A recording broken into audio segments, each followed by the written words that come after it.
Donna Duncan Vick was a charitable and religious 52-year-old widow who first saw the homeless Wright on a street corner with a sign "Will work for food."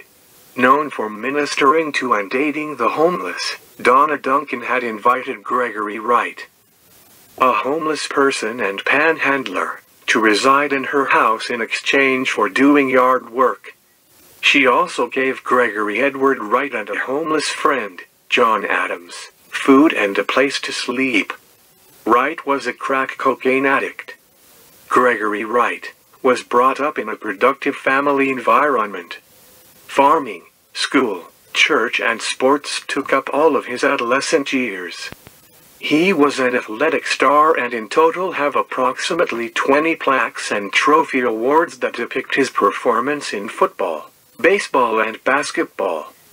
He to keep up his grades in order to participate in these extracurricular activities. He took advanced pre-college classes in high school, which include Typing 1, Introductory Computers, Chemistry, and all available math classes, Sociology, Psychology, Reading Composition, Biology and Art. The rest of his hours were spent on sports or farm work. Gregory Edward Wright married young, at age 19. His wife could not have children due to a medical problem, so he have no children. They divorced after 7 years of marriage, and he filed the legal paperwork himself on the grounds of irreconcilable differences. His profession in life was cross-country tractor-trailer operator in the U.S. He had logged over 1 million miles behind the wheel of this big tractor rig, traveling coast to coast, from the Pacific Ocean to the Atlantic Ocean. Due to marriage and family difficulties, he developed a drinking condition. This caused tension between his family members and he and finally cost him his driving license for 6 months. On the night of the 20th of March, Wright introduced another homeless man, John Adams, to Vic. After spending some time at a club, Wright and Adams got a ride to Vic's home. There, Vic made both of them sandwiches and told Adams to help himself to the refrigerator, the bathroom, and a spare bedroom. Vic then went to bed. She was stabbed to death in her bedroom in the early morning of the 21st of March. Wright, then 31, and Adams, 33, stole a television, microwave oven, rifle, and other items from her home. They also stole her car. 1 week later, Adams directed police to her bedroom, where she was found bitten and stabbed to death. On the night of the murder, Wright, Adams and Miss Vick drove to a local VFW lodge, where they stayed until 2 midnight. When they returned to Miss Vick's home, she cooked some food for the men then went to bed. The next day, Adams turned himself in to police and assisted in recovering the victim's car, which they had abandoned in Lancaster, another Dallas suburb. On the steering wheel, police found blood which DNA tests showed belonged to Wright. At the house, police found Vic's body on her bed and Wright's bloody fingerprint on her pillowcase. Adams also led police to a shack where Wright sometimes stayed, and he was arrested there.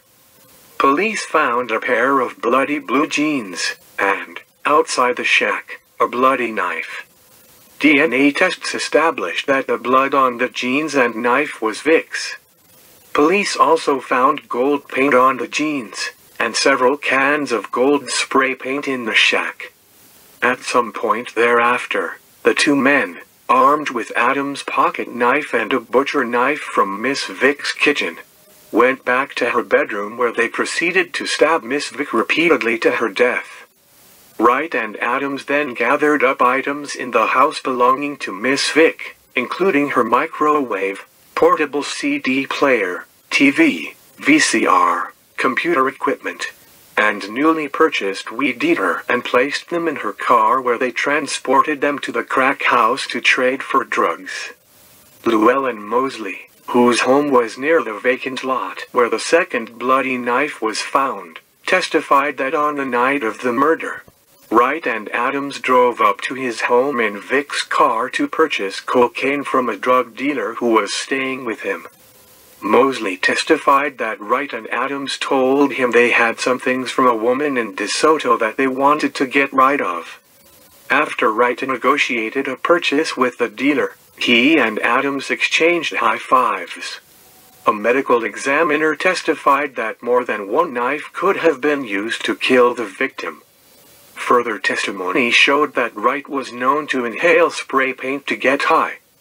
A jury convicted Wright of capital murder in December 1977 and sentenced him to death.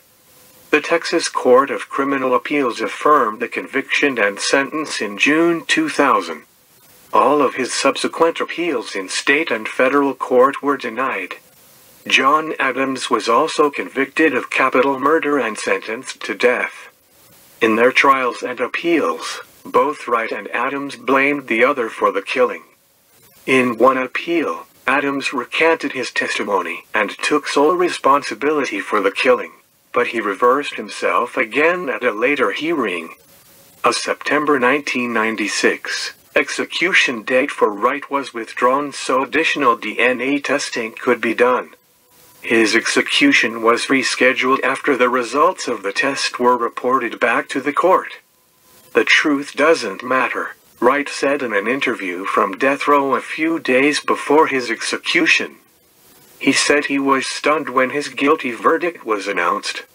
"I couldn't believe what was happening. I am innocent." The state's evidence against Greg at trial consisted solely on circumstantial evidence linking him to the crime.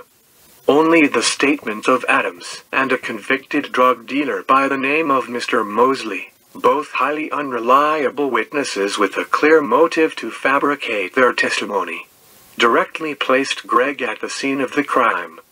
In fact, when Mosley testified against Greg, he was facing possible prosecution by the state for receipt of stolen property, possession of cocaine, possession with intent to sell, and enhanced by his prior record. He would have received minimum 25 years if found guilty of his admitted crimes. Investigators found several pieces of physical evidence in Miss Vic's home, as there would be when he in fact was living there. Therefore, it is not surprising that he would have left a fingerprint on a Dr. Pepper bottle, a gin bag of clothes, toiletries, and a drop of blood equivalent with what you would leave on a shower towel in the bathroom while shaving. None of the investigators could compare the partial fingerprint found on a pillowcase that covered Miss Vic to a known print. However, the state then put forward a dubious expert, James Cron, and he ultimately said the print matched the little finger of Greg. The testimony should never have been allowed in court, since it never met any reasonable standard for recognized fingerprint identification. Gregory Edward Wright was executed by lethal injection in Texas on October 30, 2008. His last meal was 2 double cheeseburgers with everything, 2 baked potatoes with butter, large salad with ranch dressing, 1 pitcher of milk, any dessert, and 4 dinner rolls. His last words were, "There's been a lot of confusion who done this. I never sold anything to anyone. My only act or involvement was not telling on him. John Adams was the one that killed Donna Vick. The evidence proves that. I was in the bathroom when he attacked. I ran into the bedroom. By the time I came in, when I tried to help her with first aid, it was too late." He said an innocent man was being put to death and said he loved his family. "I'll be waiting on y'all. I am finished talking." Proclaiming his innocence, condemned prisoner Gregory Wright was executed Thursday evening for the fatal stabbing and robbery of a Dallas area woman who tried to help him when he was homeless. "There's been a lot of confusion who done this," Wright said from the death chamber gurney. Wright, 42, was one of 2 homeless men convicted of killing Vic, 52, at her home in DeSoto, just south of Dallas, in 1997. The woman was known for helping the needy and had given Wright food, clothing and money after he said she spotted him on a street corner holding a cardboard sign offering to work for food. He was the 14th Texas prisoner executed that year, the second in a week. Thank you for watching Death Row.